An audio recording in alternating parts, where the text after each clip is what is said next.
Hi, everyone, and welcome back to On the Right Side of History with Kansans for Life. I'm Danielle Underwood, your host. Today, we're talking about the crowded field of candidates for Kansas governor in the Republican primary race, including one candidate in particular who stands out from the pack, and not in a good way. Why should Kansans sit up and take notice now when it's still so early in this election cycle? And what exactly is this candidate's voting record on life issues? I'm joined in the studio by Jean Gowden, KFL's longtime Director of Government Relations, and Amanda Grossroad, Director of KFL PAC, to explain why none of us can allow this candidate who holds the worst pro-life voting record of any Republican to ever seek statewide office in Kansas to hide from that record. Well, welcome, Jean, and welcome, Amanda. Thank you so much for coming in today. Thank you for having us. This is going to be fun. It's always a pleasure. Yeah, this is a very interesting topic, and I think our listeners are going to learn a lot from this discussion. And it's so pertinent to, what we all need to be thinking about in the coming months. So let's just start with, Amanda, can you just give us a general idea about the current field of candidates in this race for governor? Sure. So there are a total of 12 candidates currently announced. There are 9 Republican candidates. There are 3 Democrat candidates. They come from, a wide variety of backgrounds, those who have served in public office before, businessmen and women. As far as in the case of Democrats, we have a author and teacher as one of their candidates. So very interesting and diverse crowd. Okay. So there is one candidate who is vying for the top executive role who just, and this is specifically on the Republican side, who really sticks out from this crowd. And I'm wondering, who is that person and why? What makes this person stick out? Jean.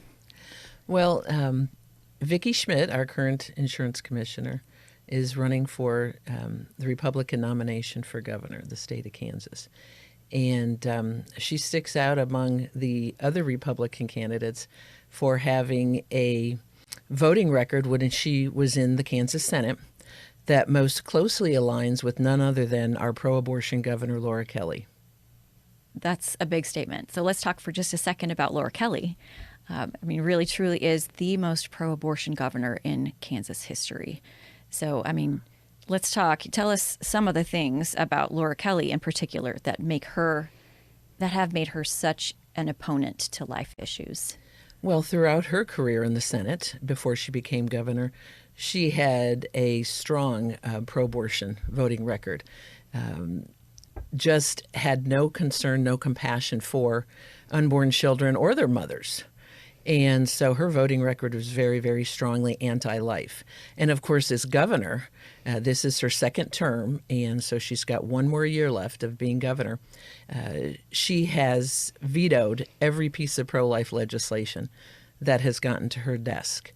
And fortunately, because we are a state that elects pro-life legislators in the majority, and thankfully recently in the supermajority, the legislature has been able to override, at least in the last 3 years, 10 of her vetoes so that these pro-life measures can become law. And those were protections like the Born Alive protection for babies who were born after a failed abortion attempt. Other things, anti-coercion measures to protect women from being coerced into abortion. Carry on. Tell us some more of those really heinous things she vetoed. Even funding for pregnancy resource centers who are on the front lines helping women to be able to courageously choose life for their children. She couldn't stand the fact that even just a mere $2 million would be going to these wonderful pregnancy resource centers.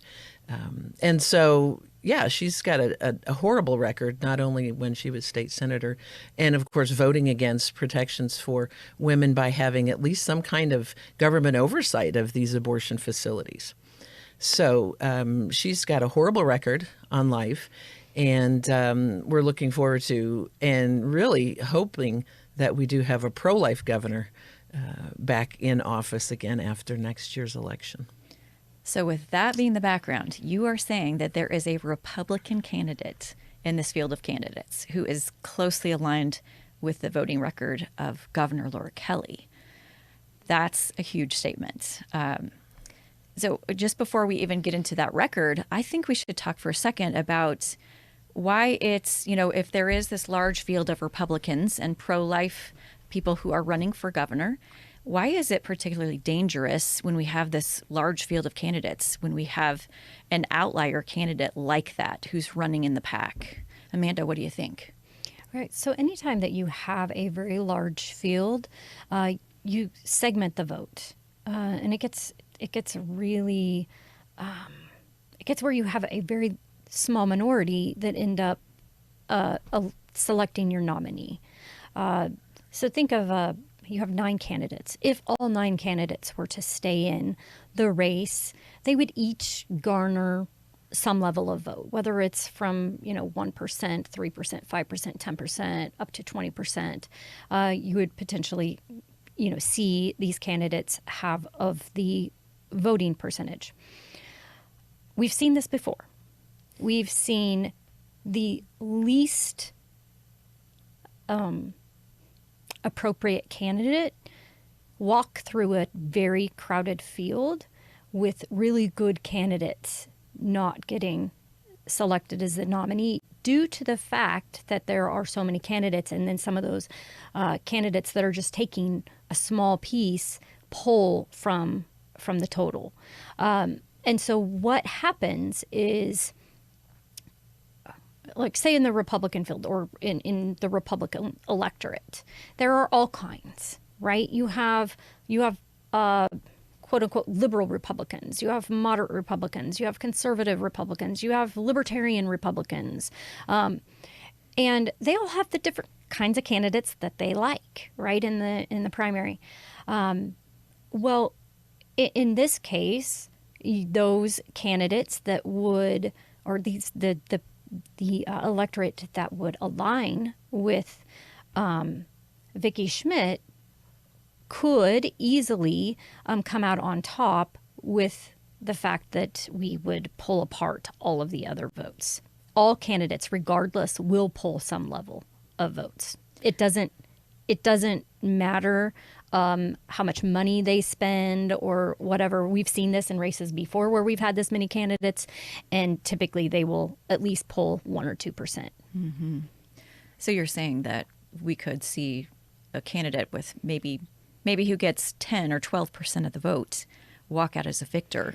Probably it's more likely to be in the range of 20 to 25%, because with 9 candidates, if you were to divide it out equally, you're going to see that in that 11 to 12% range, but that's not all of them are going to get that amount. So you're going to have candidates that would get 1, 2%, some maybe 5. You'll have some that are 15, 20. But if all 9 candidates stay in, it's more than likely that we're going to see somebody in that 25% range that walks away with the nomination. Yeah. Certainly much less than a majority. Correct. Yeah. But that can happen anytime when you have a multi-candidate field. You're not probably going to have the candidate who's the nominee who walks away with over 50% of the vote with a multi-candidate field. And that's, something more candidates than 2. However, typically the winning candidate is in the 40s, high 30s, 40s range. And I don't think that we would see that if the current candidate field stays as it is. So then it would be in a person's best interest if they had a poor record on life issues. They're running in a Republican primary. They might want to try to hide from that record because there is such a strong pro-life contingency within registered Republican voters. They're probably not going to want that to be known. So there would be even more reason for us to come forward and make sure that we shine a light on the truly atrocious voting record that a person might be trying to hide.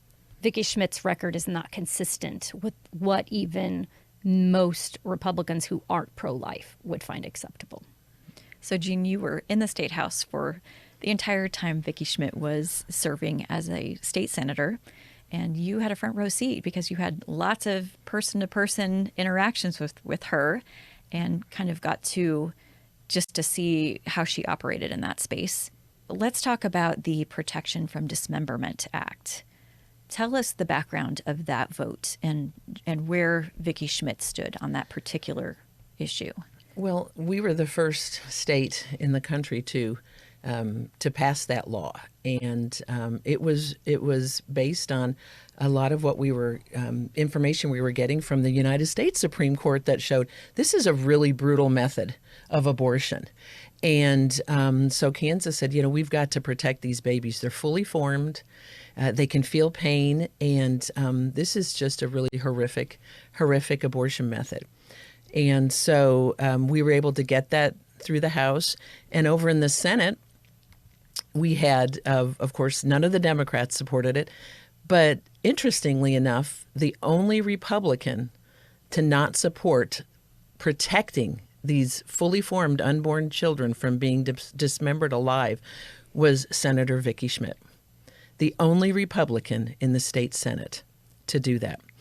And so that just showed us that she really has no compassion for an unborn child to allow that child to suffer in such a horrible way. And to this day, those dismemberment abortions continue. It just hurts to hear that, just to even think that there would be a Republican who would stand on that side of that issue. It's just pretty shocking.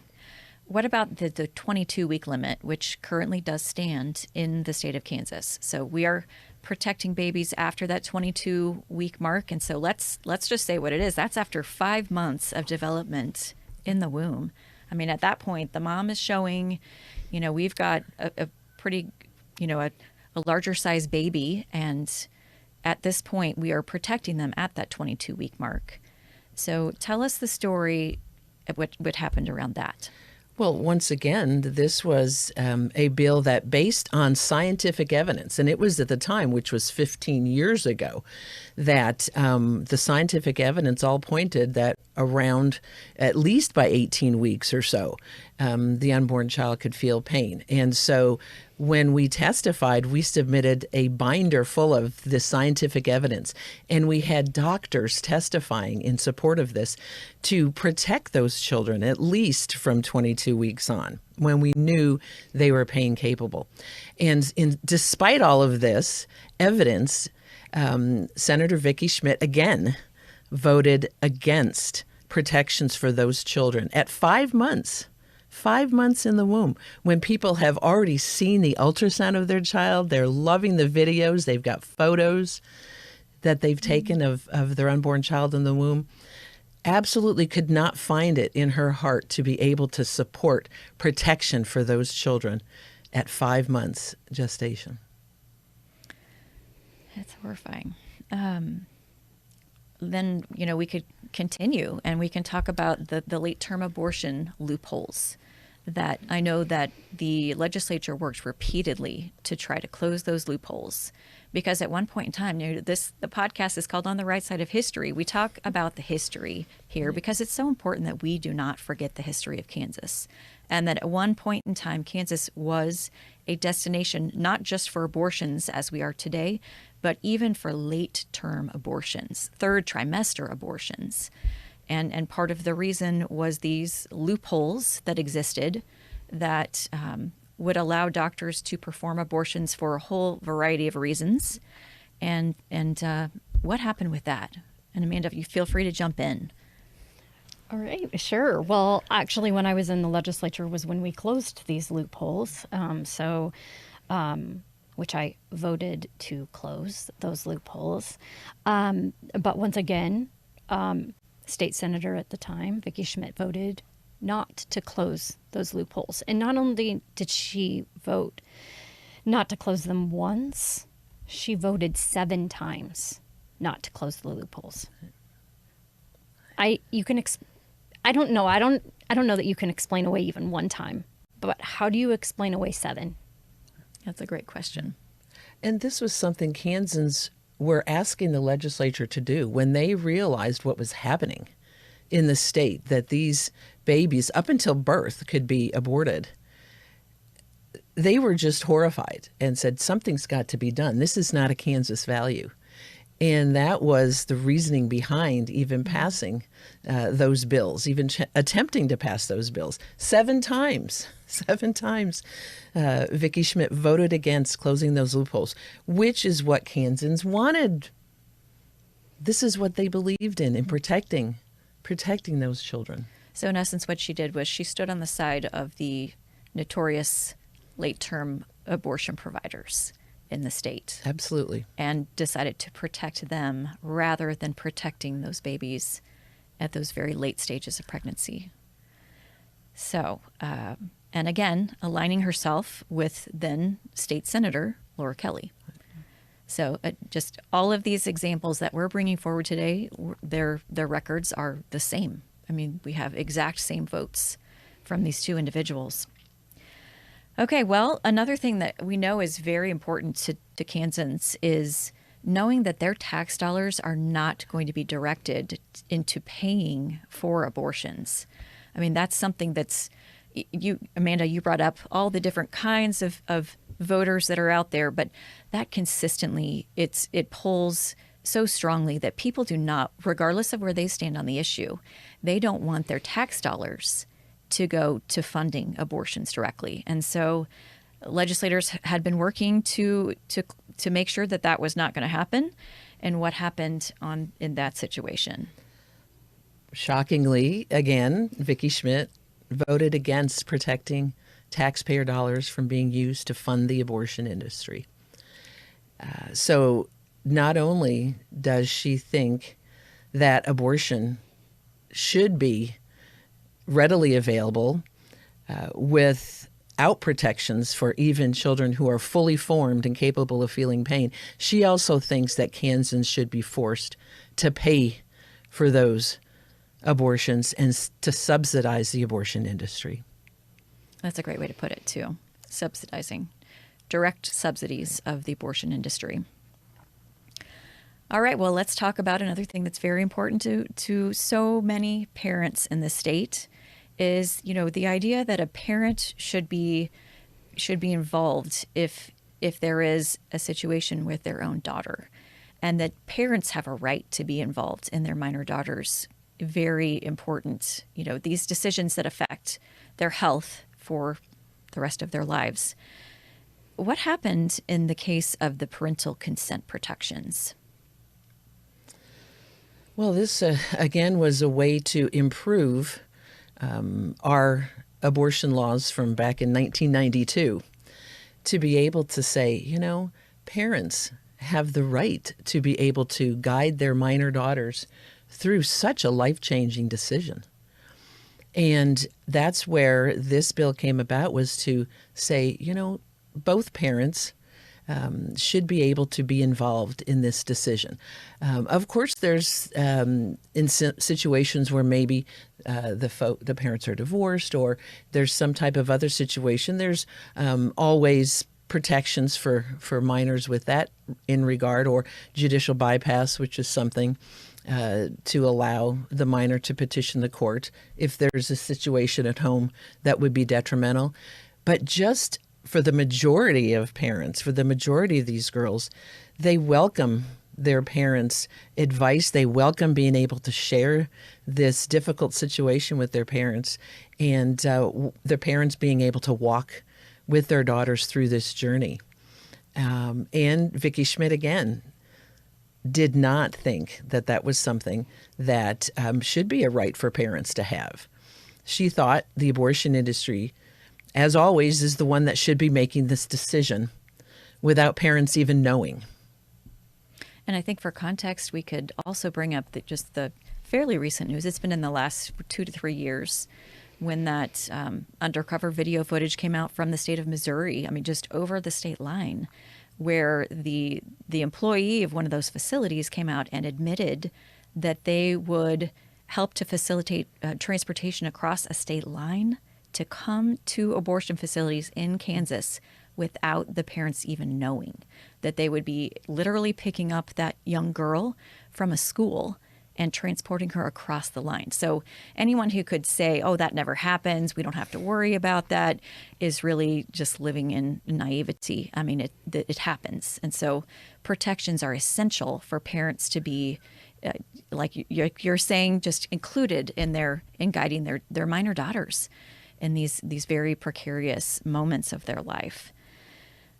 So many shocking things. I feel like surely we're done, but we're not done. I mean, we still have things to cover here that make me just, every one of these, I just am shocked that Vicki Schmidt did not support the pro-life protections. Okay, so how about Alexa's Law? I think people might want to have a refresher on what is Alexa's Law. Yeah, that's Alexa's Law is also called Unborn Victims of Violence Act. And our law in Kansas was modeled after the federal one. Lacey and Connor Peterson, that was a situation where a young woman who was pregnant and was murdered, and along, of course, with her unborn child. And so the federal government passed a law to protect, to be able to get justice for the baby as well as the mom, that their child can be considered a second victim. And so here in Kansas, tragically, we had a similar situation down in Wichita where a 14-year-old girl was pregnant. She was 9 months pregnant, and the man who impregnated her hired someone to kill her and the baby so that he could not be prosecuted for sexually abusing her. And so, of course, we had no law at the time that we even recognized that unborn child as a second victim. So that was the catalyst behind passing Alexa's Law, was in memory of Chelsea and her unborn child, her little girl, Alexa. So just a heart-wrenching story. I remember being in the hearings when we were trying to get this through in the Senate, and just the heartbreak of these parents that while their daughter, her life was recognized and was important, absolutely nothing, no consideration, no concern, no recognition of their granddaughter's life that was also taken. And so to be able to get this passed to allow law enforcement, prosecutors, DAs, to be able to press charges for not only the injury or death of the mother, but also the child as well. That was an amazing thing to be able to do. And yet, once again, Vicki Schmidt had no compassion, not only for the victims, the mothers who've been killed or injured, but their children as well. How about the families, the grieving parents, and Chelsea's brother and sister? Just the heartache. It seems like it was just yesterday to me to remember what it was like in the hearing room at the Capitol, experiencing the heartbreak of this family, and to just callously vote against protections for them is just unbelievable. To vote against justice. Right, absolutely. That's right. All right. What about the Child Rape Protection Act? And feel free to jump in. Sure. Well, I mean, it goes right back to that justice issue that you just mentioned. Yeah. So the Child Rape Protection Act is also a way to get justice. It's justice for the young girl that has been raped. And so basically what this act required was that fetal tissue from abortions from girls under the age of 14 was to be collected for the prosecution of the illegal act against that child that resulted in the pregnancy. I want to pause there, because just think about that. There was an act against a very, very young girl who's not capable of consenting that resulted in a pregnancy. And Vicki Schmidt voted against collecting fetal tissue to prosecute the offender. So once again, voting against justice for a young lady.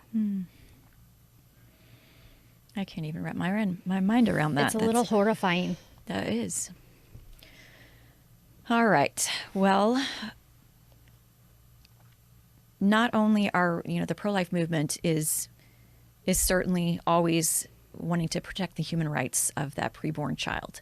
But in the same way that we want to protect the unborn child, we also want to protect mothers. We want to protect women from an industry that cares so little for any human, is not going to be motivated to protect the health and safety of any person, really.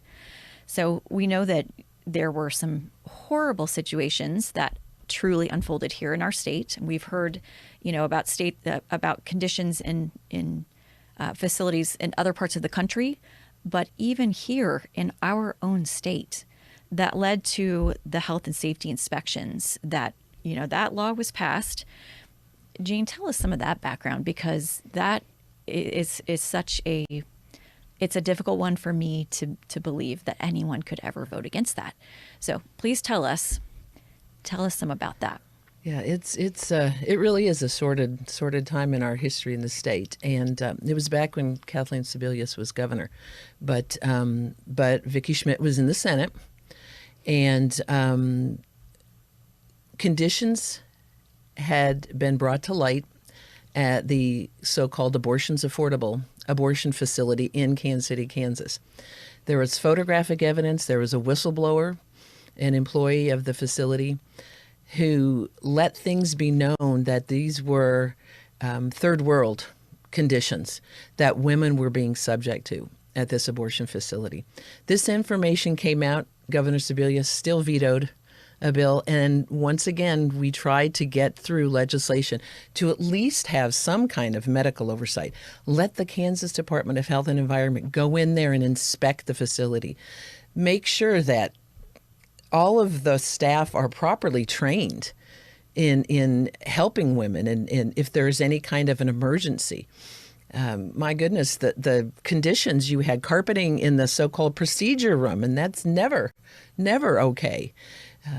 Just a sterilizing, so-called sterilizing instruments in a dishwasher, just horrible conditions. So there was a lot of evidence behind why this needed to be done, why this legislation needed to pass. And of course, Vicki Schmidt could not bring herself to do anything that would possibly negatively impact the abortion industry, regardless of the fact that women were being subject to such horrible conditions. That didn't matter to her. Her interest was in protecting the abortion industry at all costs, regardless of what the women were going to be experiencing. And so she voted against licensing and inspection of abortion facilities. And once again, of course, just like Laura Kelly, she could not bring herself to vote for that as well. So it knows no bounds. Her support for the abortion industry, her being a strong ally of abortion, unlimited abortion, just knows no ends. Mm-hmm. Knows no ends. All right, and lastly, let's cover the healthcare rights of conscience for medical professionals. This always concerns me, because I know that we have some wonderful pro-life doctors who go into this field because they feel so passionate about providing true life-affirming care, and that they see both the mother and child as two patients for them. And they do not want to be forced to perform abortions. So, the state of Kansas recognized that was an obstacle that absolutely had to be protected. They had to protect healthcare professionals from this. And yet, Vicki Schmidt did not agree with that. So let's hear some background about that. Basically, the Healthcare Rights of Conscience Act says that a healthcare provider cannot be sued or fired for refusing to perform an abortion or to refer for abortion. So it just basically protects that doctor, that nurse, from having to engage in an act that they are opposed to and that they fundamentally believe is wrong. And so it's just a basic protection of of your conscience, that you can't be forced to act. And did we hear from any nurses or doctors when that was being heard? I'm sure we did. Absolutely. I think the most interesting thing is we have pharmacists, pro-life pharmacists, came and testified that they wanted to be protected, which is interesting because that is Vicki Schmidt's profession, is a pharmacist. And so once again, she could not bring herself to protect people in the medical profession from being discriminated against because of their sincerely held beliefs that abortion is not health care. They want to be able to continue to promote life and save lives and not be punished for having those beliefs. So looking at all of these facts that we've just laid out, and I think KFL PAC did an excellent job of sourcing every one of these votes. They are documented. Can we say, I mean, she wants to portray herself as a moderate. Is she a moderate? That's such a good question. Absolutely not. My goodness. As Amanda said earlier, even moderate Republicans think there should be reasonable limits on the abortion industry. And Vicki Schmidt does not believe that way. She has never voted for any type of protections for unborn children and their mothers. So she's not in any way, shape, or form a moderate at all. She's extreme on the issue of abortion, just as our governor is. This record to me is cold, it's cruel, and it's calculated. And I think anyone trying to portray themselves as, a mainstream Republican candidate with this kind of record is absolutely trying to pull the wool over the voters, the eyes of the voters of Kansas, by portraying themselves that way. The main goal of KFL PAC, when the PAC came out with this piece and just wanted to document the record and not allow Vicki Schmidt to retreat from that record, because it's so important that the people of Kansas have this information. But what else can we do to make sure that others hear about this so that she can't just slink into the background and just kind of slide through that primary system? Well, I think people need to share. They need to share the information. We have it available. They can find it. And I'll share that in a moment here. But I guess I want to go a bit of a step further, because I operate in the political world, right, all the time, and in the PAC, that's what we do. And everyone says, "Oh, Vicki Schmidt, she's so nice." And you know what? She's super friendly. She's an incredibly personable woman. And you can have a great conversation with her. But that doesn't mean that her record isn't what her record is. And you can't hide the record behind the friendly smile. And so people have to disassociate the friendly smile with what actually happened in the state Senate when she was voting on these pieces of legislation. So where can you find this information? Well, we have it available. You can find it on kflpac.org/knowvicki. And it is in a PDF form that you can download, that you can forward to friends and family, that you can print out and take to meetings. The people of Kansas can help inform others about this radical voting record.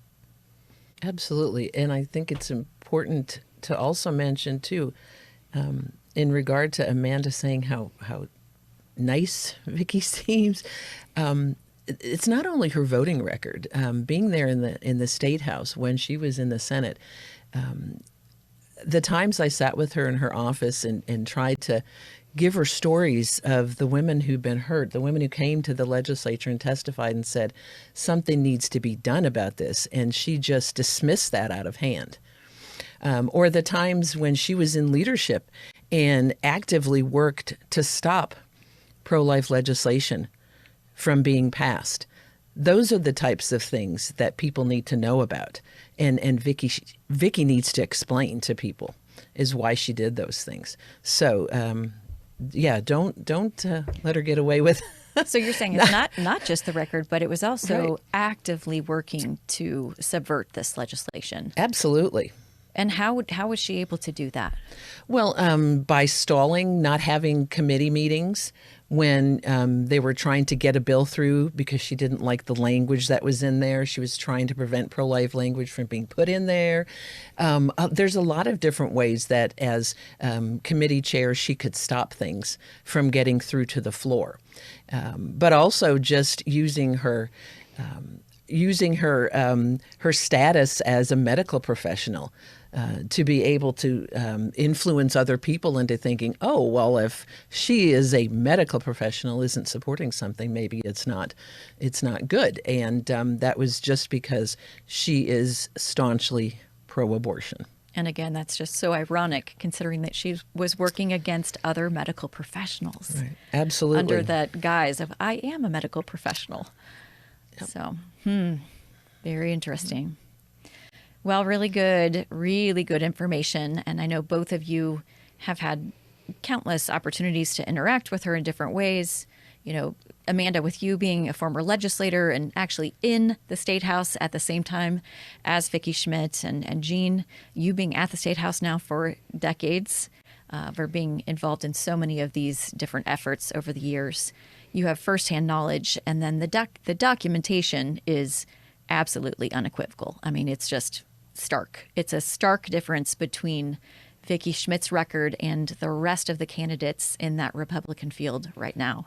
So it is so important that people know this. And so we are very hopeful that people will do exactly what you recommended, Amanda, and that is download this piece of information, take it around with you, make sure that people know that it's not those soft skills that makes a good governor, it's the policies that they're going to, if this person is the chief executive of the state of Kansas, what will our state look like if she is wielding that kind of power, and why it's so important that we do not allow that to happen. Okay, well, anything else you want to share before we close out here today? Yeah, I just share the website again, kflpac.org/knowvicki.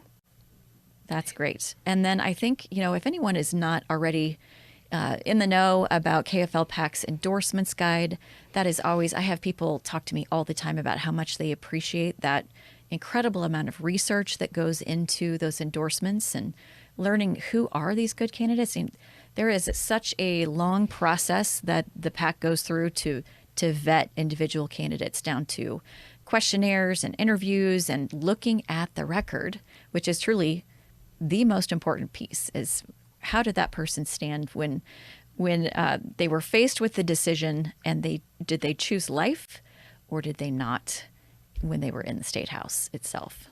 So, well, thank you so much to both of you, Jean and Amanda, for coming in today to the podcast studio and helping us kind of work through this long, very important history. And so we're going to make sure that we share this out and help others to know this as well.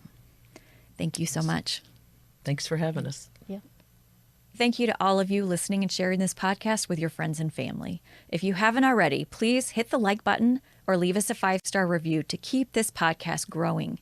You can stay up to date with KFL and where we're heading next at kfl.org and by following us on social media at Kansans for Life on Facebook, Instagram, X, and TikTok. You can also find out about the Aftermath Traveling Memorial, a limited-time exhibit moving across the state this fall, by checking out our recent podcast or by visiting aftermathks.com for details. You must see it in person. Until next time, never forget, the pro-life movement is on the right side of history. Stay strong. The truth will overcome. Thanks, friends, and we'll see you soon.